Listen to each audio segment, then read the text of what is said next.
Ana is the newest support class in Overwatch. She fills a hybrid role of dealing damage and healing, much like Zenyatta or Lucio. However, her damage falls short of Zenyatta's, and her single target healing isn't as strong or consistent as Mercy's. Where Ana really shines is in her utility. She has an amazing kit that, if used well, is capable of leading her team to victory, providing healing, supporting damage, locking an enemy out of a fight, preventing enemy healing, and an ultimate that supercharges a teammate. Don't underestimate how helpful Ana can be. How's it going, everybody? Force here, and today I'm here to provide you with the ultimate guide to Ana. I want to give you guys some of the nitty-gritty details, taking a look at all of her skills, their numbers, and then giving you some tips on how to best play her. So without further ado, let's go ahead and get things started, beginning by taking a look at her general kit. Ana has 200 base health, which puts her right in line with the other support heroes. And while she lacks any mobility, she makes up for it in both CC and some burst heal potential. Now, before we take a look at her skills, I'd like to begin by looking at her weapon, the biotic rifle. This has 8 rounds in it, of which you can fire 1 per second, and it deals 80 damage to an enemy or heals an ally for 75. Now, this damage or healing is done over the course of roughly a second, so it's not an instantaneous damage or heal, but it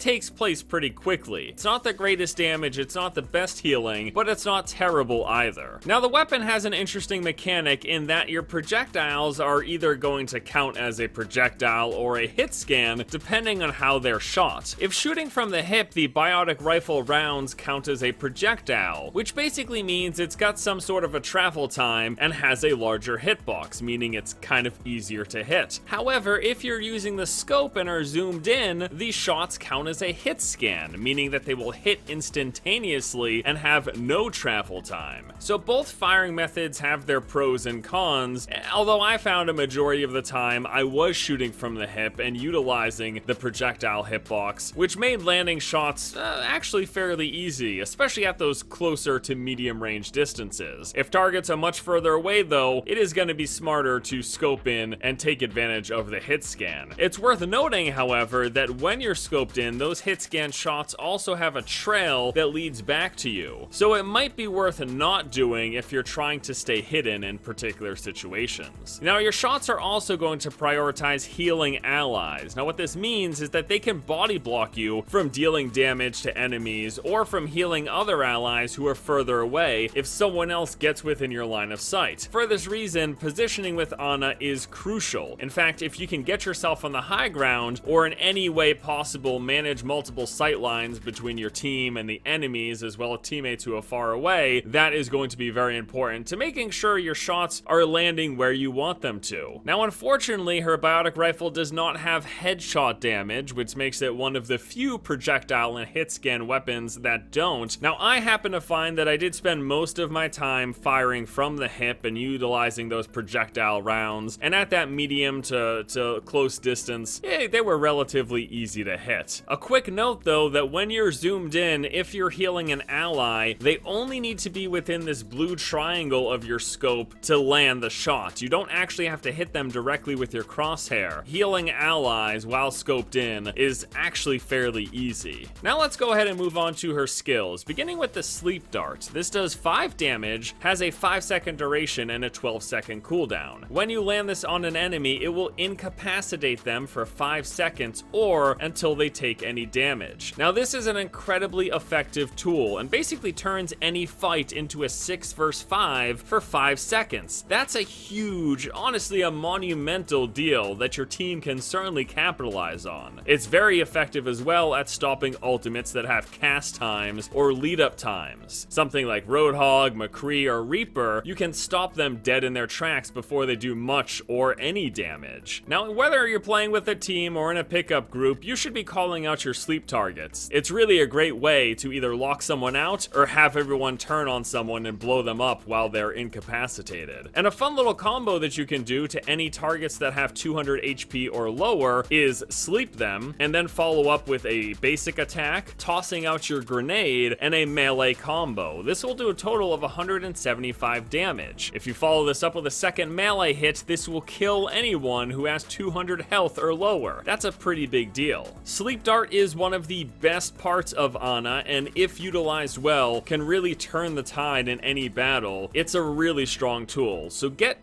good with it. Next up, we've got the Biotic Grenade, which does 60 damage to an enemy or 100 health to an ally. It's got a 3-meter radius, which is relatively small, but it has side effects as well, including boosting healing to allies affected by 100% or blocking any incoming healing by any enemies affected. Both of these last 5 seconds. Now, the cool thing about this grenade is that it can be thrown clear across the map. Literally, if it's within your line of sight, you can throw it there. You simply need to account for the arc. So with a little bit of practice, you can land this thing wherever the heck you want. Now, as mentioned, it has a fairly small radius, so it's best to try to throw it directly on your target or at their feet. The boosted allies give you some great burst heal potential, actually making you one of the single best healers in the game for that buff duration. If you manage to hit enemies, you get that 60 damage plus the debuff preventing all healing. And then lastly, it's worth noting that this is your only self-heal and can be very helpful if you get jumped on by enemy heroes. And then finally, we have her ultimate, the Nano Boost. This has an 8-second duration and is applied to a single ally on your team. It does 3 great things. First of all, it makes them move faster, it adds 50% more damage to their attacks and abilities, and it reduces all incoming damage by 50%. This thing basically turns one of your teammates into an absolute beast, and it is great when coupled with other ultimates from heroes like Reaper, Soldier 76, Pharah, or Genji, just to name a few. Now, when you do use this ability, be sure to call it out so that your team knows that it's available and who you're going to apply it to. Because the worst thing that could ever happen is you toss out your ultimate to an unsuspecting teammate and they just wander around with no one to kill, or they don't know what's going on. Nano Boost, when coordinated well with your team, can basically have you win any fight. Now that we've taken a look at her weapons and all of her skills, let's go out with some general tips. Now, she is weak to backline harassers, characters like Genji, Tracer, and Winston. So if these guys get on you, you're gonna be in a lot of trouble. Ideally, you'll land your Sleep Dart, which will either let you combo them down or run away to your team. If not though, don't forget your Biotic Grenade. That extra 100 health can really help you get off a couple of shots, heal up 100 health, and then finish them off. Positioning is key, as we mentioned when talking about her weapon, because of the fact that your allies can